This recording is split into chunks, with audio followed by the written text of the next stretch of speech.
Para diretso na alive ang umaga mo. Para diretso na buhay ang dugo mo. Para diretso na ang bangon at trabaho na agad-agad. Iaarangkada na namin ang mga balitang kailangan mo. Ibibigay na namin ang mga impormasyong pinaka-latest, pinakabago, pinag-uusapan, trending, viral. Arangkada Balita live sa DWIZ Metro at Mega Manila. DWIZ News FM regional stations. Naka-live din sa lahat ng DWIZ Digital News account, Facebook, YouTube at DWIZ News website. At panoorin din ang live nationwide sa Aliw 23 Free TV. Arangkada Balita.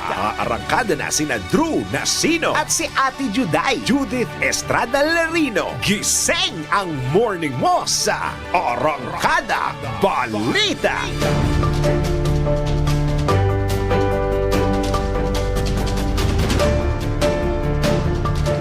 Isa pong magandang morning Luzon, Visayas, Mindanao, Mega Manila sa buong bansa sa buong mundo ngayong pong araw na ito ng Martes na. Ngayon po ay Hunyo 25 taong 2024. Alamin na po natin, silipin na po natin ang mga umaarangkadang ulo ng mga balita. Arangkada Balita. 42 pesos na kada kilo ng bigas. Asahan na sa susunod na buwan. Arangkada Balita. Panibagong big-time oil price hike, umarangkada na. Arangkada Balita. Isa pang barko na may mga tripulanteng Pinoy muling inatake ng mga Houthi rebels, 27 Pilipino ligtas. Arangkada Balita. Balita sa ibang dagat, 22 katao patay sa pagsabog ng isang factory dyan sa South Korea. Arangkada Balita. Sa sports, Jeff Cheng nagbitiw na bilang team manager ng Philippine Women's National Football Team. Arangkada Balita.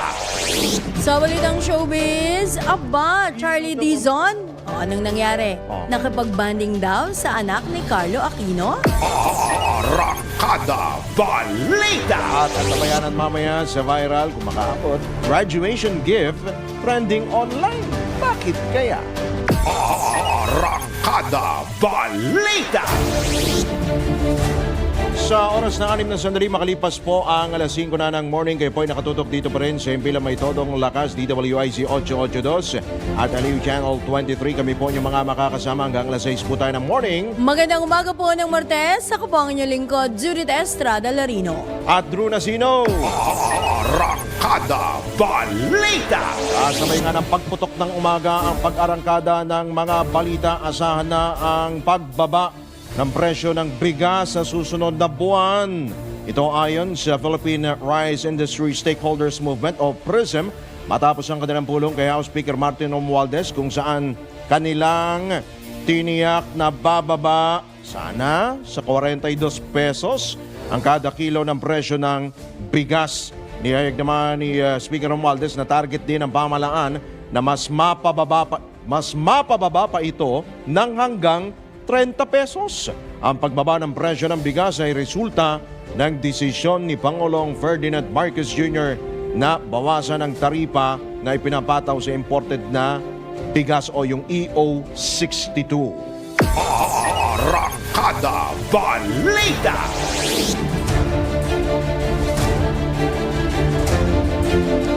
Samantala, nanindigan si Agriculture Secretary Francisco Chu Laurel Jr. na hindi magiging dehado ang mga magsasaka sa ipatutupad na bawas taripa sa imported rice at iba pang piling produkto. Ito naman ay ginitang kalihim kasunod ang agam-agam ng ilang agri-group matapos aprobahan ni Pangulong Ferdinand Marcos Jr.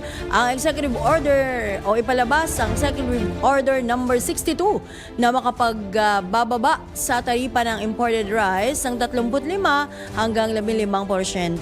Ayon kay Secretary Laurel, nakatuon ang pamahalaan na mapunan ang anumang mawawala sa RCEP fund Kaya hindi maituturing na anti-farmer o laban sa mga magsasaka ang Tapias Taripa. Binigyan din ng opisyal ang patuloy na suporta ng administrasyon sa mga pangangailangan ng mga magsasaka, gaya ng mechanization program at pagbibigay ng fertilizer.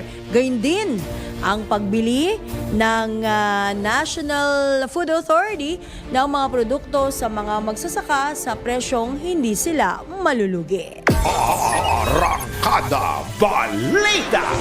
Sunday pa rin yan, maghahain naman ang 15 agricultural groups ng Temporary Restraining Order o TRO laban sa EO62 o yung bawas taripa ng gobyerno sa imported na bigas ngayon pong linggo ito. Ito ang kinumpirma ni National President Raul Montemayor ng Federation of Free Farmers Cooperatives Incorporated matapos nga ang panayam ng DWIZ. Ayon kay FFCI National Manager Montemayor, inihahanda na nila ang kanilang mga dokumento hinggil dito. Actually, kasama po kami, siguro mga 15 malalaking organization ang sasama sa pagpapile ng TRO sa Korte Suprema. Nag-usap-usap na kami and we will try to do it before the EO takes effect on July 6. Hinahanda na namin yung mga papeles.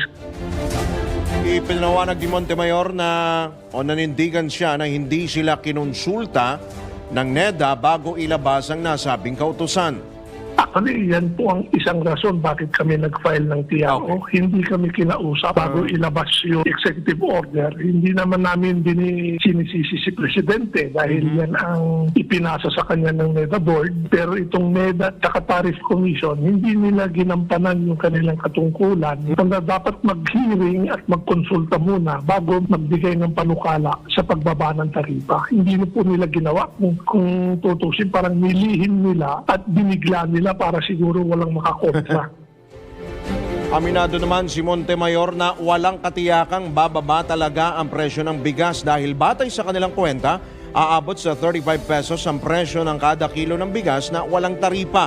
Kaya't kinwestiyon nila kung paanong ito bababa sa 29 pesos kada kilo o 30 kung magkakaroon naman ng tapyas taripa na hanggang sa pinakamababa pong porsyento na 15%. Alam nyo, Manong Drew, kinumpute namin yung halaga ng imported rice na walang taripa, no?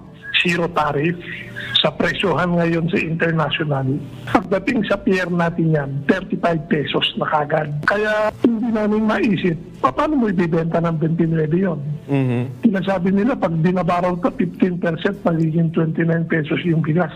Mukhang imposible, haka-haka lang na hindi totoo. Imposible. Iba yung tono ng grupong PRISM tsaka nitong Federation of Free Farmers Cooperative Incorporated. Yan po ang tinig ng FFCI National Manager na si Raul Montemayor sa panayam ng DWIZ. Arangkada Balita!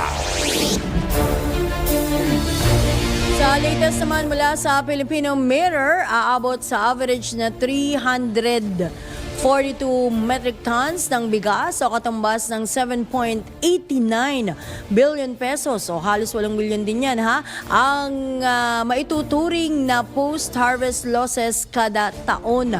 Ayon kay Agriculture Spokesman Assistant Secretary Arnaldo Mesa, nalulugi ang bansa dahil sa hindi sapat na chain infrastructure, partikular na sa post-harvest facilities.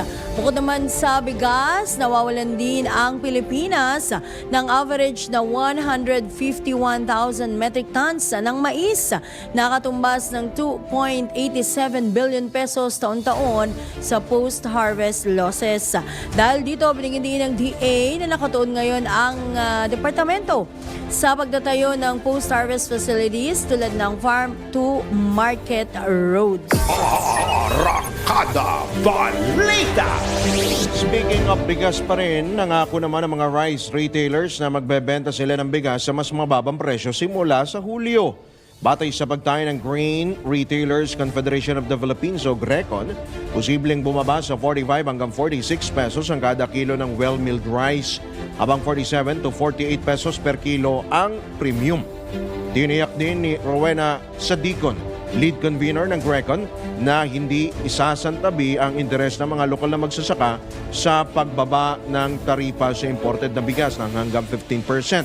Anya, kanilang susulong ang cluster farming upang hindi mapabayaan ang lokal na produksyon ng palay. Abatid na sa Executive Order number 62 ni Pangulong Ferdinand Marcos Jr., ibinaba ang taripa sa mga imported rice sa 15% mula sa dating 35%. Arangkada Balita! 14 na minuto makalipas ang ikalima ng umaga, naniniwala ang Department of Agriculture na magiging maganda na ang volume ng inventaryo ng bigas sa katapusan ng taon. Positibo ang DA na tataas ang inventaryo ng naturang produkto na aabot sa 3.64 million metric tons dahil ang epekto ng El Nino phenomenon sa bansa, partikular na sa sektor ng agrikultura at produksyon ng palay ay hindi kasing tindi ng inaasahan kumpara sa mga nakalipas na taon. Ayon kay Agriculture Assistant Secretary for Operations Unicol sa Manalo, ang inaasahang volume ay katumbas ng mahigit 70 araw ng national rice consumption o lampas sa 1.9 million metric tons na naitala noong December 2023. Tanging 191,233 metric tons anya ng bigas o katumbas ng 2% ng 9.2 million metric tons sa dry cropping season ang nasira ng El Nino. Sa oras na may sa katuparan ang inaasahang inventaryo ng bigas sa pagtatapos ng taong 2024 o ngayong taon, ito na ang pinakamataas na inventaryo at mas mataas sa 3.42 million metric tons na naitala ng PSA o Philippine Statistics Authority. Arangkada Balita! Sa oras na 15 sandali makalipas ang ikalima ng morning, dako tayo sa ilang mga pag-uulat buhat sa labas ng impila. Mga Pinoy, mastermind o sangkot din umano sa mga illegal activities sa mga pogo. Pag-uulat mula kay Patrol 19, Sally Ortega Bueno. Hindi na lang mga dayuhan kundi pati ang mga Pilipino ay mastermind na rin sa mga iligal na gawain at operasyon ng mga pogo sa bansa. Itiniyag ni Senator Sherwin Gatchalian matapos ang ginawa na inspeksyon sa ni-raid na Pogo Hub sa Porac, Pampanga. Ayon kay Gatchalian, ang mga sindikato sa Pogo ay mga banyagan na nagsimula sa labas ng Pilipinas at na magkaroon ng link o koneksyon sa bansa ay may mga Pinoy na rin silang kasama sa negosyo. May mga impormasyon anya silang nakuha ng mga private individuals ang kasabwat at dahil ito sa malaking kita mula sa Pogo na mas lalong nakakaengganyo sa kanila na makihati sa kita. Narito ang bahagi ng pahayag ni Senator Gatchalian. Banyaga at meron na rin Pilipino. Dahil itong mga sindikato nag-umpisa ito sa labas ng Pilipinas, mga banyaga, itong mga gayuhan. Pero nung nagkaroon na sila ng links dito, may mga Pilipino na rin silang mga kanegosyo. Dahil Samantala, giniit ni Gatchalian na may accountability o pananagutan pa rin sa mga illegal na operasyon ng Pogo ang mga pinuno ng Porac Local Government Unit. Sinabi ng senador na dapat ay nagduda na sila at isinumbong sa mga otoridad ang kahina-hinalang operasyon ng Pogo. At narito pa ang bahagi ng payag ng senadora. para sa akin, hindi pwedeng alisin ng local government ang kanilang accountability. Hindi pwedeng alisin ng barangay yung kanilang accountability. Lalo na sa ganitong scale. Dahil 2,000 dayuhan pumapasok, lumalabas, at hindi ka pinapapasok doon sa lugar, dapat nagdududa ka na Ito as Patrol 19, Sally Ortega Bueno, para sa impilang metodong lakas sa DWIZ. Nagbabalita ng tama, naglilingkod ng tama. Arangkada Balita! Samantala, mga nag-aalaga ng kambing at baka, pinag-iingat ng isang expert. May kaugnay nito sa sakit na Q fever. Alamin po natin ang iba pang detalye sa ulat na ito ni Patrol 13, Gilbert Perdes. Pinag-iingat ng isang eksperto ang mga nag-aalaga ng kambing at baka. Sa Bagong Pilipinas Ngayon public briefing, sinabi ni Dr. Rodin Solante, presidente ng Philippine College of Physicians, na ang mga ito raw kasi ang lantad at madaling mahawaan ng Q fever, isang bacterial disease na nagmumula sa kambing at baka. Kaya pinapayo ni Solante sa mga handler o nag-aalaga ng gantong mga uri ng hayop na magsuot ng gloves, lalo na kung hindi maiwasang makahawak sila ng dumi ng mga ito at makalanghap ng amoy ng mga nasabing hayop. Magkagayon pa man, sinabi ni Solante na sa ngayon wala pa namang mga Pilipinong naiuulat na nahawaan ng Q fever dito sa Pilipinas o nadala sa San Lazaro Hospital, gayon din sa RITM o sa Research Institute of Tropical Medicine. Patrol 13, Gilbert Perdes para sa himpilang may todong lakas sa DWIZ, nagbabalita ng tama, naglilingkod ng tama. Arangkada Balita! Samantala, gadget ng mga pasahero dapat tiyaking madadala ito ng mga biyahero. Pagulat naman mula kay Patrol 45, Raul Esperas. Nanawagan ang Civil Aviation Authority of the Philippines o CAAP sa mga pasahero na ingatan ang kanilang mga dalang battery o mga gadget na magcha-charge sa paliparan. Ito ay matapos ang insidente kung saan sumabog at umusok ang isang laptop sa Dumaguete Airport nang mag-charge ang isang pasahero na naging dahilan upang magresponde ang Dumaguete Fire and Rescue Team at sa kabutihang palad ay napatay naman ang sunog na nagbula sa laptop ng isang pasahero. Paalala ng CAAP na dapat ay siguraduhin ng mga pasahero ang kanilang mga gadget na nasa top condition at hindi ito magsasanhi ng anumang kaguluhan sa ating paliparan. Raul Esperas, Patrol 45, nagbabalita ng tama, naglilingkod ng tama sa impilang may todo lakas, DWIC. Arangkada Balita! Balik tayo sa palasyo ng Malacanang. Ang Pangulong Marcos daw nagtalaga ng bagong opisyal ng DOH. Uy, sino ito? Alamin po natin sa report ni Patrol 13. Nagbabalik Gilbert Perdes. Nagluklok si Pangulong Ferdinand Marcos Jr. ng mga bagong opisyal sa ilang ahensya ng pamahalaan. Kabilang sa mga bagong appointees si Dr. Mary Ann Maestral na itinalaga bilang bagong Undersecretary ng Department of Health or DOH. Ito'y batay na rin sa listahan ng mga bagong opisyal ng gobyerno na inilabas ng Presidential Communications Office o PCO. Nabatid na bago na italaga sa DOH si Maestral ay naging chief ng Teresita Lopez Halandoni Provincial Hospital sa Negros Occidental. Samantala, hinirang naman ni PBBM si Greg Pua Jr. bilang Executive Director ng Land Transportation Office. Patrol 13, Gilbert Perdes para sa himpilang may todong lakas sa DWIZ, nagbabalita ng tama, naglilingkod ng tama. Kapag may bagong balita, naka-on air, agad-agad, DWIZ Patrol Report! Ako naman tayo sa Metro Patrol. Alamin po natin ang ihatid na pag-uulat mula dyan sa kamanawa ni Aling Beth Samson. Huling nasungkit ng lokal na pamalang na botas ang unmodified opinion mula sa Commission ng Auditor COA sa ika-9 na taong sunod-sunod, bunsod ng pagiging bukas o transparent sa kanilang financial accountability. Natanggap ni Mayor John Ray Chanco kahapon ang COA report mula kay Percival Arlos o IC Supervising Auditor ng Navotas Auditing Unit. Nakamit ng Navotas ang unmodified opinion mula 2016 ang kaisa-isang lokal na pamahalaan sa Metro Manila na may ganoong record. Ani Mayor John Ray Chanco, ang pagkamit ng unmodified opinion mula sa COA sa loob ng 9 na taon ay isang pagpapatunay ng dedikasyon at integridad sa buong Navotas at nagipakita ng dedikasyon at pagiging bukas sa paglilingkod sa mga Navoteño. Nagpaabot din ng pasasalamat si Chanco sa lahat ng opisyalis ng pamalang lokal, mga empleyado at sa lahat na sa kanilang pagsisikap at tunay na pagmamalasakit sa mga Navoteños at paghanga sa suporta at tiwala ng mga Navoteños sa kanyang pamumuno.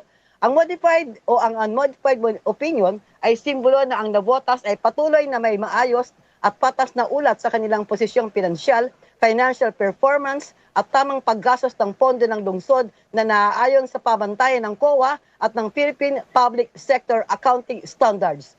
Ako si Metro Patrol Beth Samson para sa Himpilang May Todong Lakas, DWIZ. Nagbabalita ng tama, naglilingkod ng tama. Arangkada Balita! Ko naman tayo ng mga latest na pangyayari mula dyan sa mga lalawigan.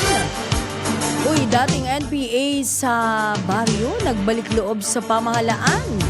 Alamin ho natin ang detalye mula dyan sa bagay ng Ilocandia mula kay Ronald Idol Domingo. Idol, good morning! Isang dating membro ng NPA sa baryo ang kusang nagbalik loob sa pamahalaan sa Barangay Poblacion Rizal, Cagayan. Kinilala ang individual na si alias Benjo, 40 years old, may asawa, magsasaka at presidente ng nabanggit na bayan. Taong 1990 nang siya ay na-recruit ng isang kabaron sa kanyang mismong tahanan at mula noon ay nagsibili siyang courier o pasabilis at tracker para sa kanilang organisasyon.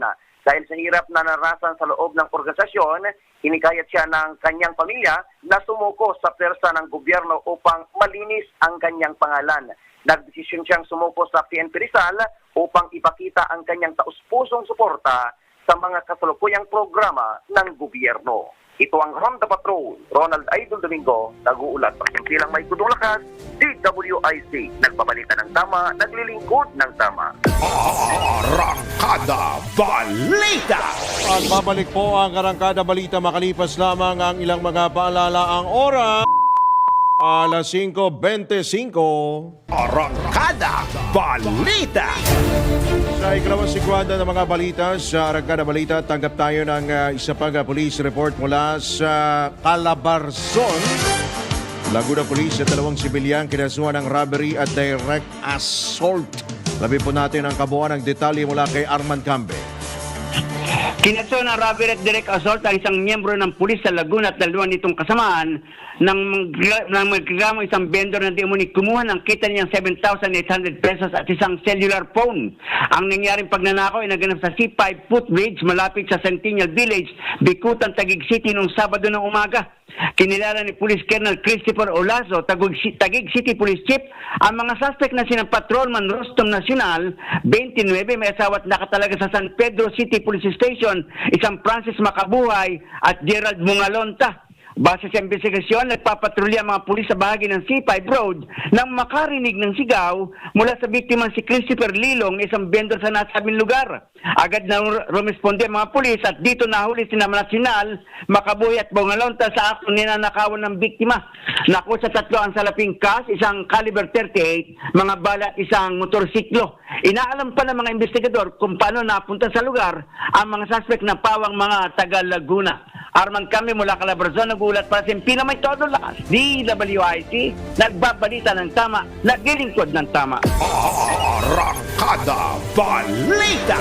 Alright, sa pagkakataon ito tayo po ay pinalad. Makakausap po natin ang PNP CIDG, ang Deputy Director po ng PNP CIDG para pag-usapan po ito pong hindi pa rin po matapos-tapos na issue po sa Pogo, lalo po dyan sa may Porac, Pampanga.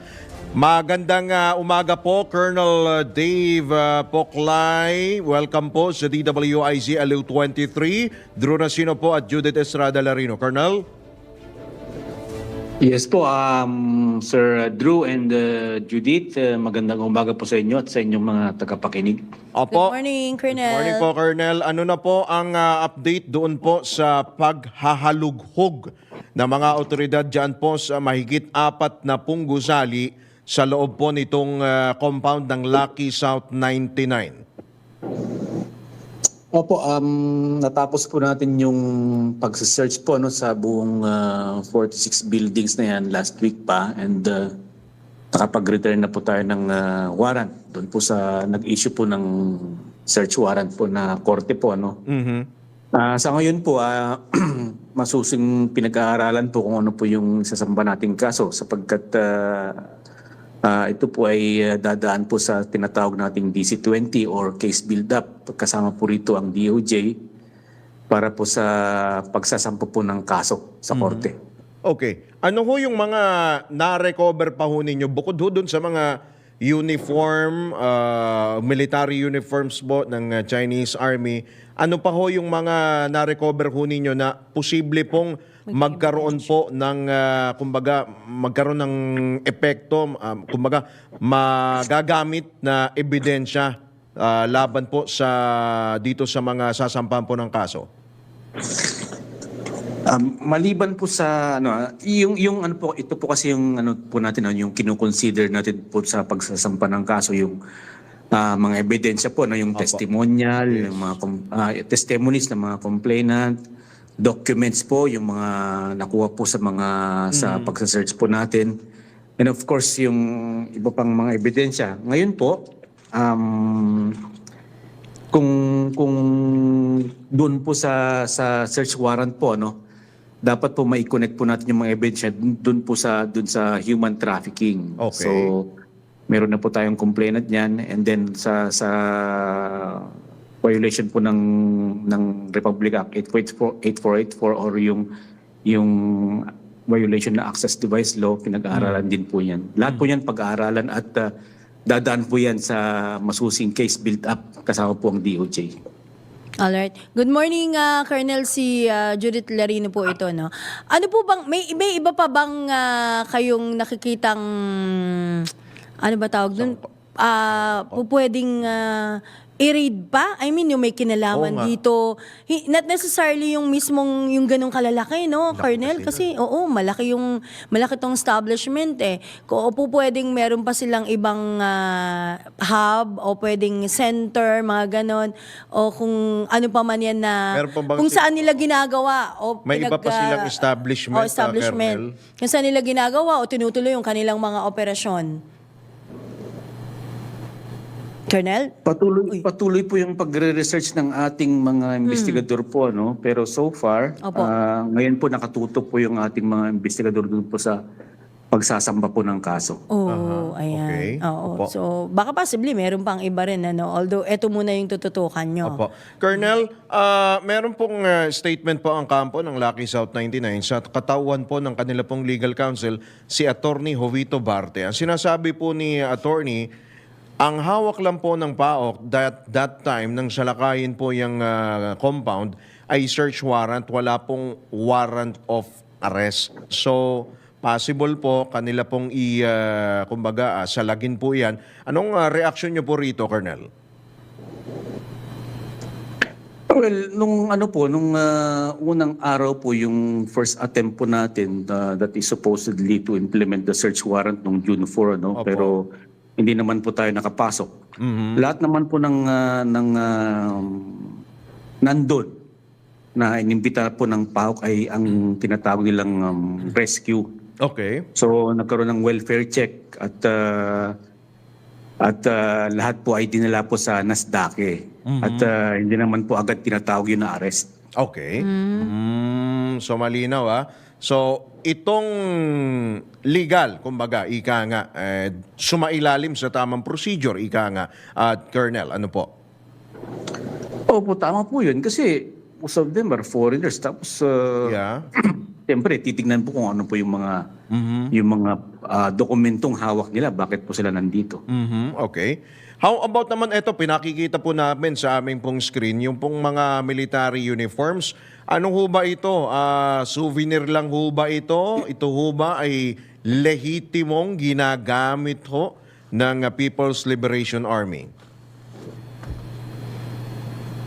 Sa ngayon po, sir, hindi pa ho natin masabi yan. As to the genuineness, siguro dun sa ating mga research na ginawa sa open sources po, we can only state as to the genuineness po ng uniform. Yes, tama po. Meron pong type 7 na uniform na tinatawag nila, yung winter uniform. Pero as to its connection dun po sa mga foreign nationals or sa foreign forces po, hindi pa ho natin masasabi sapagkat wala pa hong ebidensya na nagkukonek po sa kanila. Okay. So, kayo po ay nakikipag-ugnayan, of course, din sa Chinese Embassy. Hinggil po dyan kung authentic talaga yan pong mga military uniforms. Doon naman po tayo sa Colonel Dave, doon po sa mga tao po na nasa loob po ng CIDG. Nung Sunday po, meron pong naharang na manager owner nito pong Lucky South 99 dyan po sa Davao. Nasaan na po itong person of interest po na ito? Naibalik na ho ba rito sa Metro Manila? Sir, i-verify pa ho natin yan, ano? Kasi ibang agency po yata Okay. yung nakahold po ng tao. Okay. So, sige, antabayan na namin yung verification. Colonel, doon pa sa, how about naman ho, itong mga LGU, itong mga iba pang mga opisyal na maari pong, kumbaga, masangkot ho dito, maari pong kasuhan.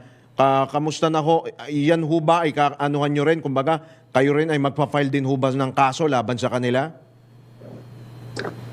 Pag-aralan pa po, doon naman po pupunta yung ating investigation kung saan po nagkulang yung ating LGU, yung ibang agencies po, at maingat lang po tayo sapagkat dapat ang lahat po ng ating gagawin ay base po sa ebidensya.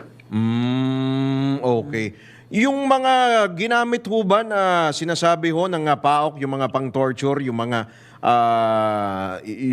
iba pang ginagamit sa krimen ho dyan, yan ho ba ay all accounted na ho lahat yan, Colonel? Pati yung mga laptop, yung mga SIM cards and anything ha, Colonel?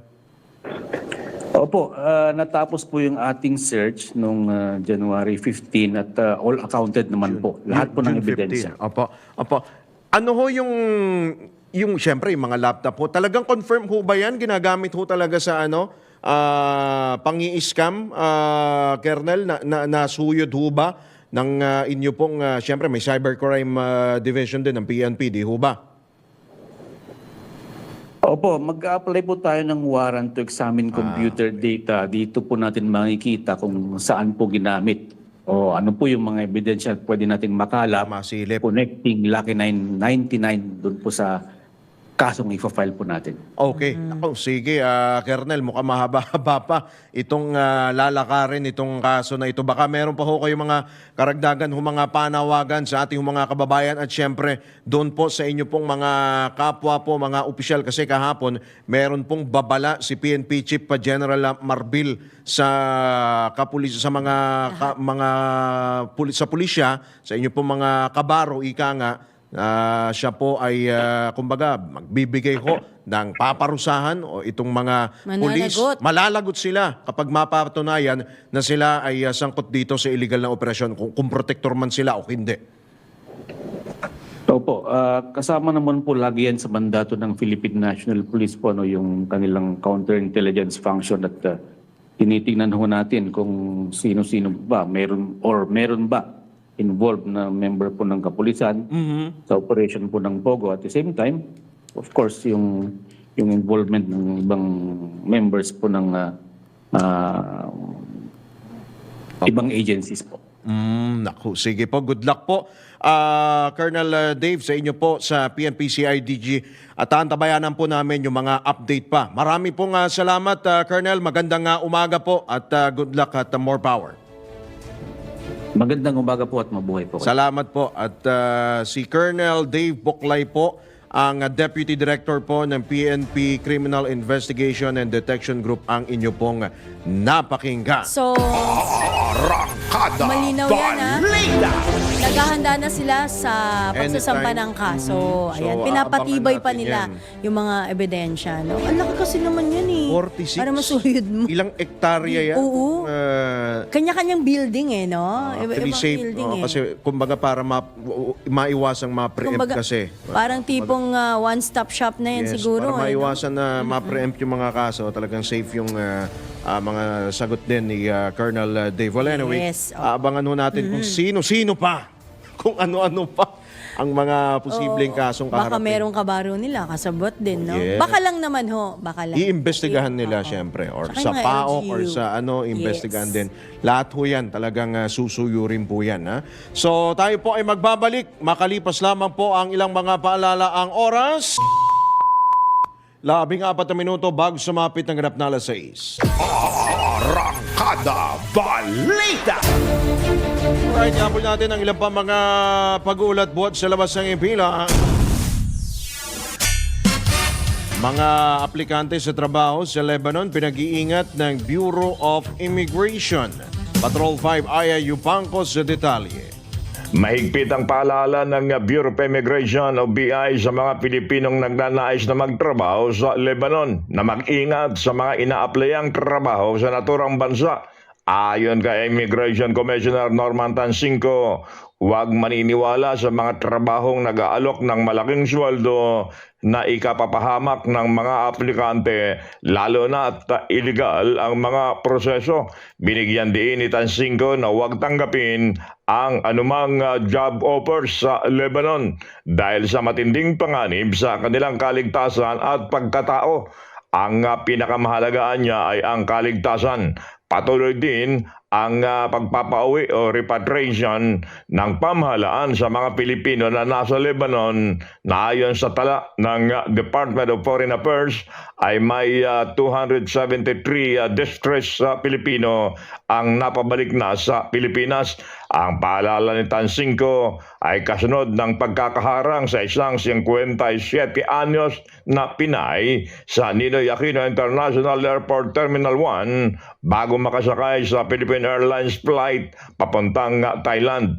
Inamin sa immigration officials ng Pinay na magtuturista siya sa Thailand at pagkatapos ay magtatrabaho sa Lebanon.